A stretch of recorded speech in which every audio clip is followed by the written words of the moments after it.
ফেরেস্তা ফেরেস্তা ওই আপনার কি জানি হাসনাত আব্দুল্লাহ, শারজিৎ এবং নাহিদ ইসলামের ফেরেস্তারা তারা নির্বাচন কেন পিছাইতে চাইতেছে, কিসের জন্য? ফেরেস্তাদের আমল নামা দেখুন, আমল নামা এই যে দেখতেছেন ভিডিওতে, 50 লাখ টাকা 50 লাখ টাকা চাঁদার জন্য গেছিল। সেই টাকা সকালবেলা একবার নিয়ে আইছে 10 লাখ, আরও 40 লাখ আনতে গেছিল, তারপর পুলিশের কাছে দিছে। পুলিশ এবার চাঁদাবাজি শুধু বিএমপি করে, দুর্নীতি খালি বিএমপি করে, সবাই হয়েছে সাধু, সবাই একজন হয়েছে ইয়া আউলিয়া কেরাম, বুঝছেন নি? এই হয়েছে অবস্থা। এরা কেন নির্বাচন পিছাইতে চাইতেছে, কেন নির্বাচন দিতে চাইতেছে না?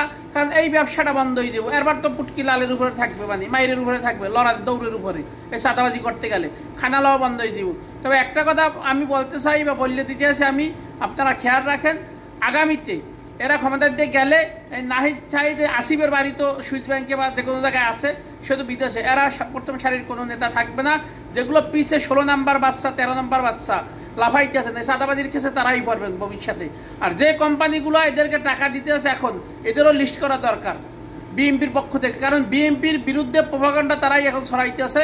কারণ কিছু কোম্পানি আর কিছু মিডিয়া মিলা বিএনপিকে সুনাম নষ্ট করার জন্য তারা এই কাজগুলো প্রতিনিয়ত করে যাচ্ছে। আর আমি বলবো এর ধারাবাহিকতায় যে বিএনপিরে কারা কারা এদেরকে টাকা দিতে আছে, এগুলো আপনারা তথ্য রাখেন, তার ভবিষ্যতে কাজে লাগবে। তাদেরকে নাহলে বইলে দেন যে তারা টাকা দিতে আসো বিএনপির সুনাম নষ্টের জন্য, টাকা খরচ করতে আসো, লবিং সিস্টেম করতে আসো, এদের কিন্তু আমরাও দেখে নেব যদি দেখা হয়। কারণ বিএনপির যে ক্ষতিটা করতে আছে লবিং কইরা, অনেকগুলো আপনার যে ভুয়া নিউজ, অনেকগুলো কালকে দেখলাম ফেক নিউজে, যে আপনার যেগুলো যেখানে আপনার যে রিউমার যে স্ক্যানার আছে সেখানে অনেক ফেক নিউজ বাইর হয়েছে, যেটা বিএনপির বিরুদ্ধে ফেক করা হয়েছে। তো এগুলো বিএনপি সুনাম নষ্টের জন্য একটা সুবিধাবাদী মহল তারা এগুলো করতে আসে।